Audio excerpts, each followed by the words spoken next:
সালামু আলাইকুম বন্ধুরা, কেমন আছেন? আশা করি ভালো আছেন, সুস্থ আছেন। আজকে আপনাদেরকে নিয়ে আসছি হাজি নান্না বিরিয়ানি। এসেই শুভ চিল মুডে আছে, কারণ সে খাবে।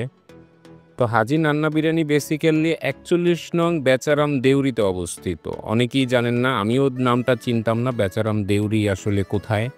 এটা হচ্ছে আরমানিটোলা মিট ফুড এবং চকবাজারের ঠিক মাঝখানে অবস্থিত। মানে এই বেচারাম দেউরি থেকে আসলে আপনি আরমানিটোলা মিট ফুড, চকবাজার সব দিকে বেরোইতে পারবেন। এভাবে খাবার রেডি করে ওরা কাস্টমারের কাছে নিয়ে যাচ্ছে। আপনাদের সুবিধার্থে আমি প্রাইস লিস্ট সহ ওদের ঠিকানাটা দিয়ে দিলাম। দেখে নিবেন, চলে আসবেন। এখানে আসলে আপনাদের মনে হবে পুরান কোনো একটা শহরে ঢুকেছেন, মানে ওল্ড টাউন। হ্যাঁ, আসলেই তো এটা ওল্ড টাউনের, বাট এদের ডিজাইনটা আজকে প্রায় ৫০ বছরের উপরে, মানে স্বাধীনতা যুদ্ধেরও আগের নাকি এই দোকানটা। খুবই পপুলার এবং এখানকার ডেকোরেশন মানে দেখলে মনে হবে যে না, আপনি কোনো ওল্ড একটা জায়গায় বসে খাচ্ছেন। মানে একটা ভাব চলে আসবে। এসে একটু সেলফি-টেলফি নিলাম। এর মধ্যে আমাদের খাবার রেডি চলে আসছে। আমরা নিয়েছিলাম চিকেন পোলাও এবং খাসির কাচ্চি। তো আসলে খাসির কাচ্চিটা দেখেই মনে হচ্ছে যে খুব লোভনীয়। কেমন হয় আমরা আসলে দেখে খেয়ে তারপরে আপনাদেরকে জানাইতে পারবো।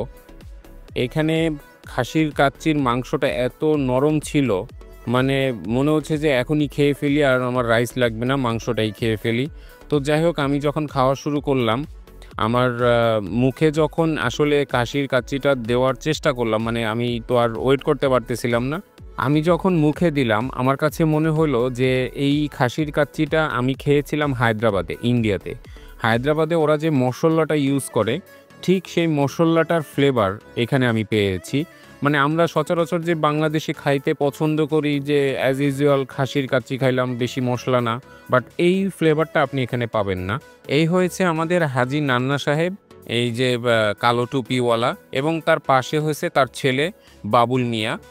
তো ওনরাই আসলে এই প্রতিষ্ঠানের ওনার, এবং ওদের যে মোরগ হাজি নান্না বিরিয়ানি, এই মোরগ দেখে নিবেন। এরপরে আমি শুরু করলাম চিকেন পোলাও খাওয়ার। চিকেন পোলাওটা এত সুন্দর ছিল, এত মজার ছিল, আমার মুখে দিয়ে মনে হয়েছে যে এর চাইতে মজার জিনিস এই দোকানে আর হয় না।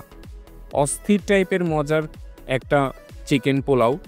চিকেন পোলাওটা যদিও একটু ঠান্ডা ছিল, বাট একটু গরম হলে আমার কাছে মনে হচ্ছে একটু ভালো হইতো। বাট অল ওভার সব কিছু মিলাইয়া খুব সুন্দর, খুব ভালো। এরপরে একটু আমরা শুরু করলাম ডেজার্ট খাওয়ার। ওদের এখানে এই ডেজার্টটা নাকি খুব স্পেশাল। তো আমি আর শিকদার সাহেব, আমরা দুইজনে ডেজার্ট খেয়ে বের হচ্ছি।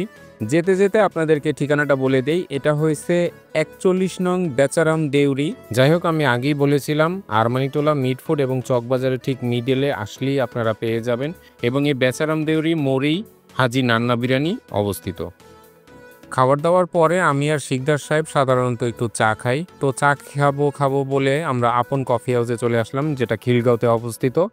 এখানে আসার পরে শিকদার সাহেব আমার জন্য কফি নিয়ে আসলো। তার জন্য একটা, আমার জন্য একটা, দুজনে মিলে আমরা এখন কফি খাবো, এবং কফি খেতে খেতে আপনাদের কাছ থেকে বিদায় নিচ্ছি। আজকে এ পর্যন্তই। আসসালামু আলাইকুম। ভালো থাকবেন, সুস্থ থাকবেন।